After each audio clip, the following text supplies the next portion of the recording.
باشێک لە نووسەران پەیوەندیان بە پرۆگرامی بنکۆڵەوە کردکەوە چۆن لە خەمی بەروبوومی شووتی و تەمەتەی ناوخۆییدا بووین باو جۆرەش دەبێت لە خەمی چاپی ناوخۆیی بین و کارێک بکرێ وێرانتر نەبێ کە ئێستا چاپخانەکان بەرەو داخرانی تەواو دەڕۆن. سڵاوتان لێ بێم کاتتان باش. بەشێک لە خاوەنی چاپخانە ناوخۆیەکان دەڵێن ئێستا بازاریان بە جۆرێک کەس بووە، زۆرێک لە کرێکارەکانیان ناردۆتەوە ماڵەوە. دەڵێن ئێستا زۆرێک لە کتێبە ناوخۆیەکان دەبرێتە دەرەوەی هەرێمی کوردستان بە تایبەتی بۆ کۆماری ئیسلامی ئێران لەوێ چاپ دەکرێت، داوا دەکەن ڕێگری لەو دۆخە بکرێ. بەڵام ئەو کەسانش کە کتێبەکان دەبەنە دەرەوەی هەرێمی کوردستان دەڵێن بە نرخێکی هەرزان و بە کواڵەتیکی بەرز کتێب چاپ دەکەن و دەیهێننەوە. وەزارەتی ڕۆژبیری حکوومەتی هەرێمی کوردستان قسەی لەسەر ئەم پرسە چییە؟ ئەگەر وا بڕوات دەوترێت پێشەساسی کتێب لە هەرێمی کوردستان بەرەو ئیفلاسی تەواو و بەرەو هاڕەکردن دەڕوات. لەسەر ئەم پرسە بنکۆڵکاریان جامەدەین لەگەڵمان بن. ئێستا زۆربەی ناوەندەکانی بڵاوکردنەوەی کتێب لە دەرەوەی هەرێمی کوردستان بەرهەمەکانیان چاپ دەکەن. هاتوومەتە یەکێک لە چاپخانەکانی شاری سلێمانی کە پێشتر و بە سێ کاتی جیاواز چەندین کرێکار کاری لێ دەکرد، بەڵام ئێستا 12 کرێکار لەم شوێنە ماونەتەوە. هەرچەندە لەم چاپخانەیە کارکردن نەوەستاوە، بەڵام بەرەو سزبوونی تەواو چووە. ئەوان دەڵێن لە ڕووی کۆڵەتی کارەوە هیچیان لە چاپخانەکانی دەرەوە کەمتر نییە. لێرە با بڵین کریکارە باگرانە زەریبەمان لەسرە زەریبی ساڵانە زمانی کرێکارمان لەسرە پاری خۆڕشتن و پاری تابلوانەمان لەسرە پاری تازەکردنەوەی مۆڵەتمان هەیە. لە هەمان کاتیشە ئەو مواد و کەرەسە و پێداویستانی کە لە دەرەوە ئەیهێنین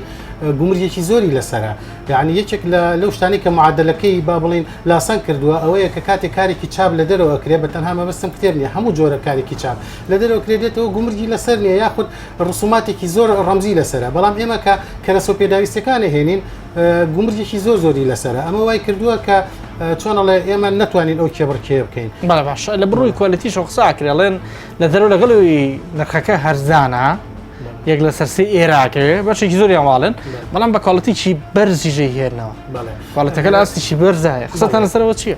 کە کۆڵەتی بەرز بێ و نرخ هەرزان بێ بۆ لە دەرەوە نەیکات. ڕاستە ئەزای چۆنە بە نسبەت نرخەکە هێچگار فەرقەکە بۆ شوێنی یەک لەسەر سێبێت، چونکە ئەوان لەوێ کە دەیهێنەوە کری نەقلیشی دەچێتە سەر کری نەقلەکەش دەرێنەوە فەرقێکی ئەبێ ڕاستە، بەڵام فەرقەکە بەو شێوەیە نیە کە ئەو بڵین یەک لەسەر سێبێ. بەڵام بە نسبەت کوالیتیەوە بە هیچ شێوەیەک من لەگەڵ ئەوانیم کوالیتی ئێمە لە کوالیتی ئەوان خراپتر بێ. ئەم قسەیە بۆ چەند ساڵێک لەمەوە پێشدەوانەیە ڕاست بوو بێ. بەڕاستی لە داهاتوویەکی زۆر نزیکە شتێک نامێنێت لە ناوی هەرێمی کوردستان و بە ناوی کاری چاپ و چاپخانەوە ئەو پیشەیە کە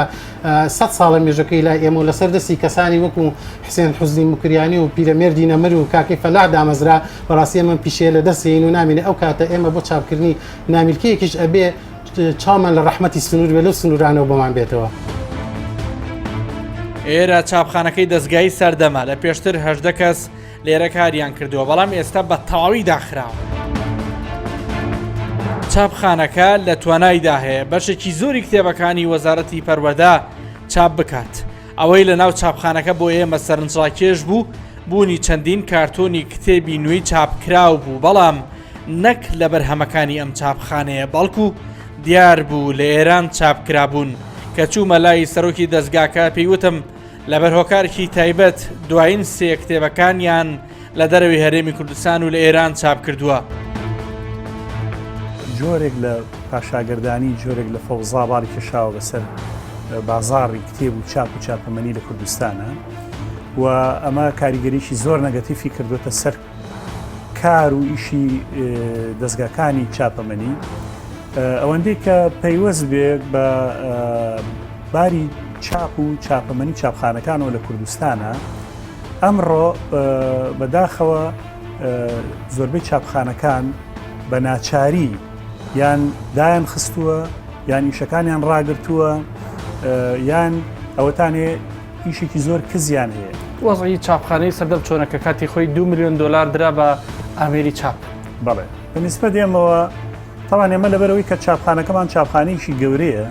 چاپخانەی پرۆژەی گەورەیە، هی پرۆژەی بچووک نییە. یعنی چاپخانەیە کە بۆ ئەوی کە تۆ مەسەلەن لە کەمتر لە 10,000 کتێبی پێچاپ نەکەیت. بۆ نەکتێبی وەزارەتی پەروەردەیش پێچاپ بکەیت. بەڵێ بۆ جۆرە گەورەیە. بەڵێ یعنی هی ئەوەیە چاپخانەکە هی ئەوەیە و ئامێری ئەمە هی ئەوەیە. نەک ئێستا کە کتێب بە تیراژی 200 و 300 دانەوە ئەو پەڕی 500 دانە چاپ بکرێت لە کوردستانە و ئەمەش وای کردووە ئێمە لەبەرەوەی کە کاغەز و وەرەق و ئەوانە ئەکەڕین لە دەرەوەی هەرێمی کوردستان مەرەکە بوو ئەوانە و ژمارێکی زۆر لە کارمەندمان هەبوو لە چاپخانەکە چەند بوون سەرەتا کاتی خۆی هەژدە کارمەندوان هەبوو دوایی وردەوردەکەم بۆ 9 کارمەند ئێستا بە ناچاری ئەوە 1-2 مانگە ئیشەکانی چاپخانەمان هەمووی ڕاگرت و ئەو کارمەندانشمان ئیزن ناو کۆتاییمان بە ڕاژیان ناوە لەبەر ئەوەی کە بەداخەوە ئێمە هیچ پرۆژەمان نییە بۆ چاپ و نە حکوومەت پرۆژەی خۆیمانەیە تێبڕین بۆ نمونە ئەمەژە دووە وەزارەتی پەروەردە کە بەداخەوە ساڵانە بە لێشاوێک پارە منهەجی خوێندن ئەنێرن بۆ چاپخانەکانی لوبناان و تورکیا وڵاتانی تری دەرەوە نایەن بە چاپخانەکانی ناوخۆ هەر هیچ نەبێ وەکو تەشجیعێک بۆ ئەو چاپخانانە و بەردەوامی دام و دەستگاوە دروستکردنی هەری کار بۆ کۆمەڵی گەنجوانە جنابتان ئامادەیتان تێ ئەگەر بێت و پرۆژەکانی خۆیان بنوێەوە چاپی بکەن کتێبەکان چاپ بکەن وەزارەتی پەروەردە بەڵێ ئێمە ئەگەر فریای هەموو پرۆژەکەش نەکەوین بەشیشی باشی فریا ئەکەوین دوایین سێ کتێبی چاپکراوی جەنابتان کە بڵکی دەستگای سەردەما سێ کتێبێکیان کتێبێکی جەنابتان نووسینە چەند وەرزگەیەکی فکری و ئەدەبیە کاگازات بەرزنجیە کتێبێکی دیکە وێڵگەی شەیتانە کە بورهانشاوی نووسێتی حەمەڕەشید کاری وەرگێڕانی بۆ کردووە ئەوی دیشان کتێبێکی کارلۆس ڕووی زافۆنە لە سویدیۆ هیوەقاهر کاری وەرگێڕانی بۆ کردو لە چەند ڕۆژی پێشوو ڕێڵاو کرایەوە ڕێڕۆسمی بۆ کرا ئەم سێ کتێبە هەمووی لە ئێران چاپکران ڕاستە؟ بەڵێ ئەم سێ کتێبەمان کە لەم بەرهەمە تازانی دواییمانن بەداخەوە بە ناچاری ئێمە لەوێ چاپمان کردوون دووسێ شوێن هەن قەرزی ئێمەیان لا بۆ پێشتر نەیانتوانیوە بڵین کتێبیان بردووە پارەیان نەبوو بماننەوە لە بری ئەوان بۆ ئێمەیان چاپ کردوتەوە ئەویان اختیار کردووە چاپیان کردووە ئێمە کتێبەکانی خۆمان هەن لێرە چاپ کردووە یعنی مەفرۆزە بەڕاستی بۆ نمونە وەزارەتی ڕۆشنبیری ڕێگە بە هەموو کەسێک نەیە خەریکی بڵین کتێبخانەیەکی هەیە لەگەڵیا کتێب چاپەکە یان شوێنێکی کردوتەوە ئیتر بە ئارزوی خۆی کتێب چاپەکە ئەمە یەکێکە لە فاکتەرەکان فاکتەریشی تر ئەوەیە کە مەفرۆزە حکوومەتی هەرێم وەکوتم پشتیوانی لەو دام و دەستگایانە بکە کە پرۆژەی درێژخایەنیان هەیە و بەڕاستی خزمەت بە بواری ڕۆشنبیری و کەلتوری کوردیەکەن ئەمەش ئەوە یعنی وەکو موئەسسەسە نەک وەکو شوێنی لابەلا زۆرێک لە چاپخانەکان داوا دەکەن کتێبەکانی وەزارەتی پەروەردە بەوان بدرێ بەوەی چاپی بکەن ئەوەش لە کاتێکدا لە بەرنامەیەکی پێشووتری بنکۆڵدا کە لە 16/12/2010 پەخش کرا بەرپرسانی وەزارەتی پەروەردە لە کابینەی پێشووی حکوومەتی هەرێمی کوردستان ڕایانگەیاند کە بۆ وەرسی خوێندنی 2018 بۆ 2019 70 ملیۆن کتێبیان بە بڕی 14 ملیارد دینار لە دەرەوەی هەرێمی کوردستان بەتایبەت لە تورکیا چاپ کردووە و تەواوی سوود و قازانجەکەیشی بۆ دەرەوەی وڵات دەڕوات نزیکەی 17 ملیۆن کتێب چاپ کراوە تقریبا نزیکەی 14 ملیارد دیناری تێچووە بەڵێ ئەچێتە دەرەوەی وڵات بەڵێ بێگومان زۆری مەچینەکانی ناتانن ئەو هەموو کتابەمان لەبەر چاپ بکەن بەرپرسی کۆگاکانی وەزارەتی پەروەردە پێی وتم بەهۆی بارودۆخی کۆرۆنا و قەیرانی داراییەوە بۆ ئەم وەرزەی خوێندن هیچ کتێبێک چاپ نەکراوە لەم پرۆگرامەدا دوو نمونە بۆ چاپکردنی کتێب دەخینە ڕوو کە یەکێکیان لە چاپخانەکانی ناوخۆ بەرهەمەکەی چاپ کردووە ئەوی تریشیان لە کۆماری ئیسلامی ئێران مەسعودی مەلا هەمزە لە 2 هەفتەی ڕابردوودا یەکێک لە کتێبەکانی خۆی کە دەبێتە 14مین کتێبی ئەو نووسەرە بە ناوی بە خەیاڵی پراوداوە کە دۆخی میدیای حیزبی تێدا باس کردووە لە چاپخانەیەکی تارانی پایتەختی ئێران بە تیراژی 1000 دانە چاپی کردووە دەڵێ لە چەندین چاپخانەی کوردستان داوای 3,700,000 دیناری لێکراوە بۆ چاپی کتێبەکەی بەڵام لە تاراندا بە 1,50,000 دیناری عێراقی چاپی کردووە بە دیاری و بێ بەرامبەریش بڵاوی دەکاتەوە کامەران سوبحانی نووسەر کە لە چەند ڕۆژی ڕابردوودا مەڕاستیمی بڵاوکردنەوەی هەردوو کتێبی گۆران سێبەری خەیاڵ و کتێبی هاوبەشی لەگەڵ دکتۆر سەدەر عەزیز بە ناوی دوو ئەوروپای دوور ئەنجامدا دەڵێت ڕاستە کتێب چاپکردن لە ئێران هەرزانە و چارەکی پارەی هەرێمی تێناچێ بەڵام پێمان خۆش بێیان نا دەستی کار و پێشکەوتنی کتێب و چاپەمەنی لە کوردستان وێران دەکات ئەم دوو کتێبە خەڵک هەبوو ئەیبر بۆ ئێران بە یەک لە سەرسی و پارە بۆ چاپە بوو بەڵام من وەکو خۆم وەکو نووسەرێک حەز دەکەم کتێبەکانم لە کوردستان چاپێ هەروەکو پێم وتی بۆی دەرفەت بین بە هەلی کار و دەرفەت و هەلی کار بۆ دەستی ناوخۆی بەڵام چاپخانە ئێستا لە سلێمانی لەسەر داخستنە لە هەولێرە بە هەمان جۆر ئێستا سلێمانیش و هەولێریش چاپخانەی زۆر باشی تایە بەڵام ئەوەی جیاوازە علاقی بە نرخی دراوی ئەم دوو وڵاتەوە هەیە بۆی خەڵکی لە ئێران کتێب چاپەکە نرخەکەی هەرزانترە بەڵام کە لە ناوخۆ چاپەکەی سا من ئەم دوو کتێبەی کە لە ناوخۆ چاپم کردووە نرخەکەی 5,000 لەسەر نووسراوە هەر یەکەیان پارێکی زۆر گران نییە ینی بەشی هەردوو کتێبێک بەشی ژەمە خواردنێکیش نییە یعنی بۆیە کە کتێب لە ناوخۆ چاپکەی دوو دەرفەتی تایە یەکەم دەرفەتەی بە دەستی ناوخۆی کە ئێستا حکوومەت و دنیا باسیەوەکان بەرهەمی خۆماڵی و گرنگیدان بە بەرهەمی خۆماڵی دووهەم شتێن کە زۆر گرنگە ئەوش ئەوەیە کە تو ئەو کتێبە بە کوالێتیەک و بە دڵنیاییەوە کە ئەو وەرەقە ئەزانی چی وەرەقەیەکە و بە چی کوالێتیەکە و بە مودێکی زەمەنی کورتیش ئەکاتە دەستی خوێنەرەکان دەچمە ناوەندی ئەدیبان پێشتر ناونیشانی ئەم شوێنیان پێداوم وتیان لێرەوە زۆرینەی کتێبەکان بۆ چاپکردن دەبرێت تا دەرەوەی هەرێمی کوردستان بە تایبەت ئێران ئارام محەممەد لە کتێبفرۆشیەوە دەستی پێکردووە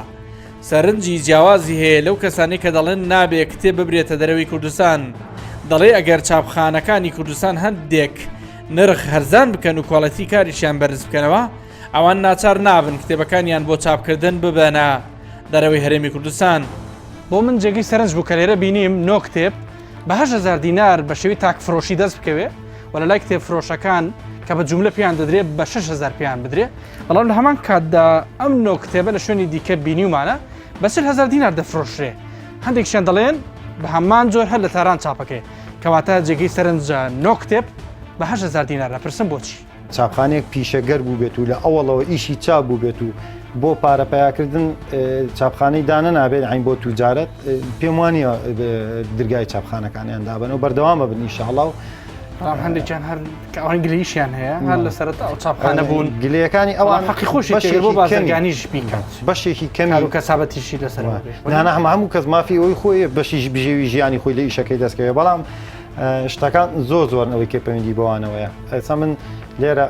هەندێکیانت بۆ باسەکەم بەپەلا یەکێک لەوانە کە ئامێرەکانیان هەر ئامێرە کۆنەکانە کە چەندین ئامێری تازە ئێستا هاتووە لە دنیا ئیشی پێکرێ لە دەوروبەرمان ئیشی پێکرێ لێوێ ئیشی پێ لێرە تا ئێستا نیان هێناوە ئیشی پێ بکەن کوالەتی کتێبەکان لەو ئاستا باشەیان نابێت کە خوێنەر ئەوانی بەڵام هی هاوڕێکان مەکە من هەمیان خۆشێ و لێرە من نامی وەک زەمێک باسییانکەم وەک خاڵێکی لە لاوازی ئەوان باسی ئەەکەم. دووەمیش بردنە دەرەوەی کتێبەکانی وەزارەتی پەروەردە گەورەترین زەربەی لە چاپخانەکانی ناوخۆیەوە کە ئیشی پەروەردەی هیچ وڵاتێک بووی نییە لە وڵاتێکی خۆی بچێتە دەرەوە بەس بێت و 1 ساڵ ئەمانە کتێبی وەزارەتی پەروەردە بدرێتەوە بە مەتبعەکانی ناوخۆ مەتبعەی ناوخۆ مەجای نابێت هەر خۆی مەجای نابێت ئیش بۆ ئێمەکە بۆ لە دوو بەرجی کتێبێکی من ناوی ناهێنم بە 20,000 دینار دەفرۆشرێ لای جەنابتان 5 بۆ 7,000 ئێخۆ شەشی دێت و ئەو کتێبە لە کوردستان ئەخۆ خەتای مەتبعە نییە 14,000 خێر خستە سەری 14,000 خێری خراوەتە سەر خەتای مەتبعە نییە ئەخۆ شەشی دێت و ئەگە بەدەش بیان فرۆشتای پێوی دیار نەبوو 3,000 فەرق بوو لەگەڵەوەی ئێرانە من پێم خۆشە ئێواران گەڵای توپ خۆم و میوەیەکی ئێرانی نەخۆم بەیانیش وەزیر ڕۆشنبیری یان هەرجی هەتێکی حکوومەتی هەرێمی کوردستان کە من شانازی بە وڵاتی خۆمەوەکەم حەچەند سەر ڕای تێبینیەکان هەر ئەمرێک دەرچێت من یەکەم کەس وەک ناوەندی ڕۆشنبیری ئەدیبان پێوەی پابندم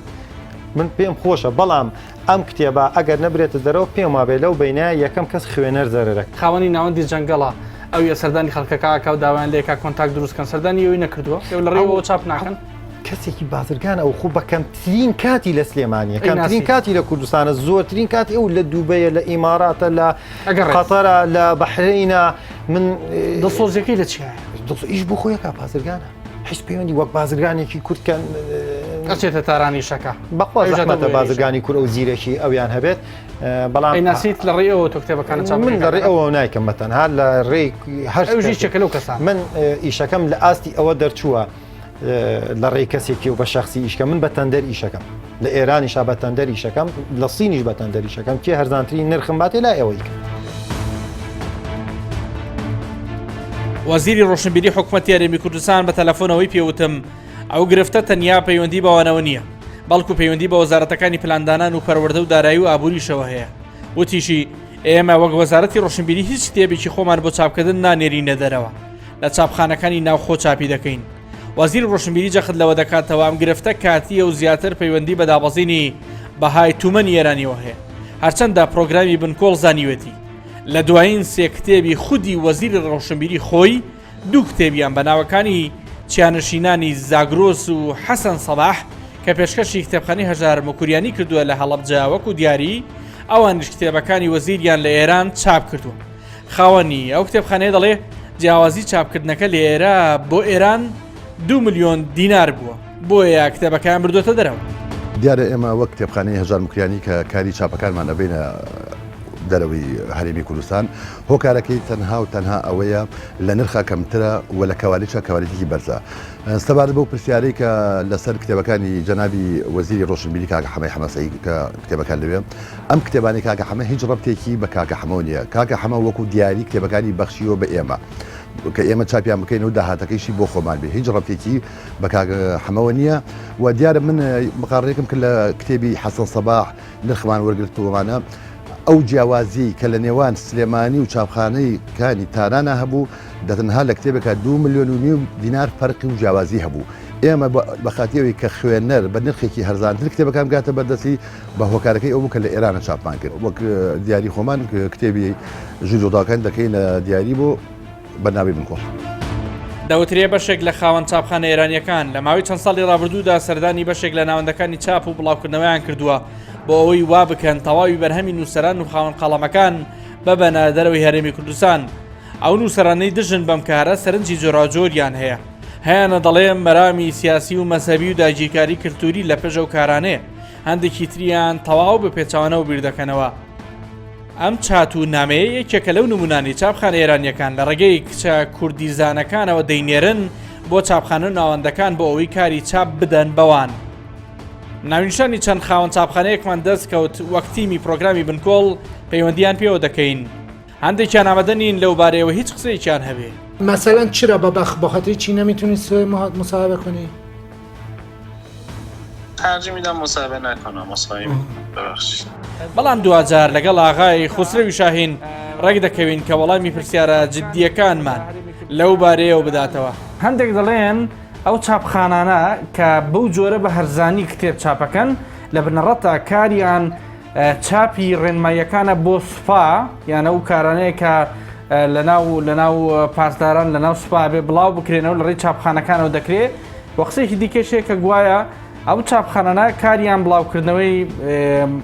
دروشمەکانی شیعاگەری و تەشەیوعە تا چەند ئەم قسانە ڕاستن و لە پەناوە ئێوە ئەم کتێبە کوردیانش چاپ دەکەن.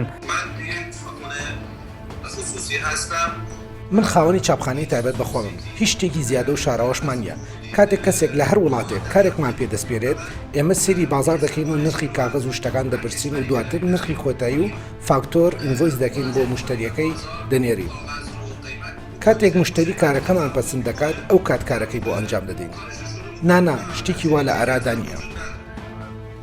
ئایا جەنابەت پێت خۆشە ئەو کتێبانەی کە لە تارانە لە ئێرانە ئەنووسرێت لە وڵاتێکی دیکە چاپ بکرێت واتە چاپکردنەکەی ببرێتە وڵاتێکی دیکە بۆ نمونە ببرێتە لوبنان ببرێتە وڵاتێکی جیاوازتر لە ئێران لێەوە دووبارە بە چاپکراوی بهێنەوە یان نەخێر پێت خۆشە کتابی وڵاتی خۆتان کتێبی ئێوە لە ناوخۆی وڵاتەکە و لە شارەکە چاپ بکرێت و نەڕواتە دەرەوە؟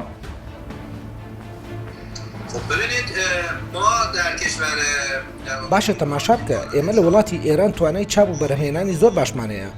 من خۆم چوون بۆ زۆربەی پێشنگان و دەوڵەتەکان و زۆربەی بەرهەمێنەرەکانی چاپی کتێبم دیوە. هەمووانی شایەتی دەدەن کە ئێمە لە ئێران توانای باشمانەیە و ئەوەی نووسرانی ئێرانی کەوا لە ئێران کتێبەکانیان بە چاپ دەگەێنن زۆر بە هەرزانتر بۆیان ڕادەوەستێت کەوا بیانەوێت لە وڵاتێکی تر بەرهەمی بێنن. تەنیا ئێران نییە بەڵکو چەند وڵاتێکی دیکە بە تایبەت لوبنان لە دەیان ساڵی ڕابردوودا کتێبی کوردی لێ چاپ کراوە هەر لە کۆنی شەوتراوە کتێبەکان لە میسر دەنووسرێن لە لوبنان چاپ دەکرێن و لە عێراق دەخوێنرێنەوە.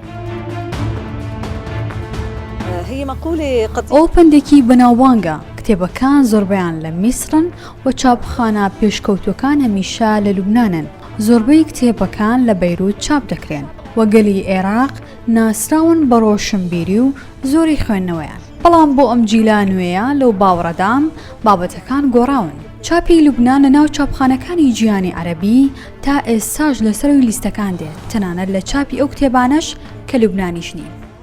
سەردانی کتێبخانەی گشتی سلێمانی دەکەین لە ماوەی چەند کاتژمێرێکدا کە لێرە بووین چەند کەسێکمان بینی کە سەردانی ئەم کتێبخانەیە بکەن هەندێکیان وەک ئەم دوو گروپە بۆ کۆشش و شیکردنەوەی چەند وانەیەک لێرە دانیشتون و بیرڕا ئاڵوگۆڕدەکەن هەندێکی تریشیان وەک ئەم دوو خوێندکارە بۆ سەرچاوی زانستی و ناونیشانی کتێب دەگەڕان. بەدەیان کتێب چاپ دەکرێن کە ژماری سپاردنیان پێ نەدراوە یان بە زۆرێکی تر مۆڵەتیان وەرنەگرتووە. بەڕێوەبەری ئەم کتێبخانەیە پشتڕاستی دەکاتەوە کە چەندین کتێب بەبێ هەبوونی ژماری سپاردن بڵاو کرانوێتەوە. پێشنیازی بۆ وەزارەتی ڕۆشنبیری هەیە لەبارەی چارەسەری کێشەی چاپکردنی کتێبەوە. وەزارەتی ڕۆشنبیری لیژنەیەکی تایبەتمەند دروست بکات. ئەم لیژنەیە سەردانێکی چاپخانەکانی هەرێمی کوردستان بکات و لە کوالیتی ئەو چاپخانانە بکۆڵێتەوە و پلەبەندیان بۆ بکات و لەو کاغەزانە تاکید کاتەوە کە بەکار دێنن هەچ کاتێ ئەم چاپخانە توانیان کوالیتیشی باش کە ئەم لیژنەیە قبول بێ کوالیتی باش حاضر بکەن بۆ کە بتوانین کتێب ئیتر لێرە نەچێت دەرەوە بۆ کوالێتی بەرزە و سعرێکی دیاریکراوێشیان بۆ دیاری بکات ئەو کاتە ئەتوانین بڕیارە دەربکەنکەوە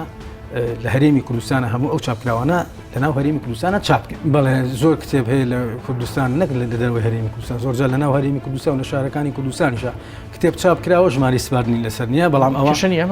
کێشەیە بەڵام ئەبێ هی نەبێت ئیجرعاتێک بێت من تا ئێستا نازانین چێ ئیجرعاتاکە دەستگا ئەمنیەکانێکن یان وەزارەتی ڕۆشنبیریەکە یان محافظەیەکە یان قامقامەدێکە ئەوەش پێویستی بە دوواداشوونەگەیە بۆی سنوورێک دابنرێ بۆی پاشاگەردانی کە هەیە بڵێ لەناو هەرێمی کوردستان لە شارەکانە کتێب بە بێژمارە چاپ بکرێت و لە دەروی هەرێمی کوردستانیش بە بێژمارە چاپ بکرێت. بەڕێوەبەرەتیەک لە هەرێمی کوردستان هەیە بۆ ڕاگەاندن و چاپ و بڵاوکردنەوە ئەوان دەڵێن ناتوانن بە هیچ جۆرێک ڕێگری لەوە بکەن نووسەران کتێبەکانیان لە دەروی کوردستان چاپ بکەن. نووسەر یان دانەر بە دوای کوالێتی باش و نرخی هەرزان دەگەڕێتن. ئێمە بەپێی یاسا ئێمە ناتوانین ڕێ لە نووسەر بگرین کە نابێت لە دەرەوە کتێبی خۆی چاپ بکاتن. مەسەرەن لە وڵاتانی دەوروبەر ئەگەر ئێرانە ئەگەر تورکیایە ئەگەر بەغدا و شوێنەکانی ترە کاتێک کەسێک کتێبێک ئامادە دەکات بۆ چاپ کە دەیباتە بازار دێنێتە وەزارەتی ڕۆشنبیری ئێمە ڕەنگە ئیمکانێتی پێویستمانە بێت دەیباتە بازار ڕەنگە نرخەکەی گران بێت سیر دەکات لە وڵاتێکی نزیک خۆمان کە بە ئاسانی دەچێت و بە ئاسانی دێتەوە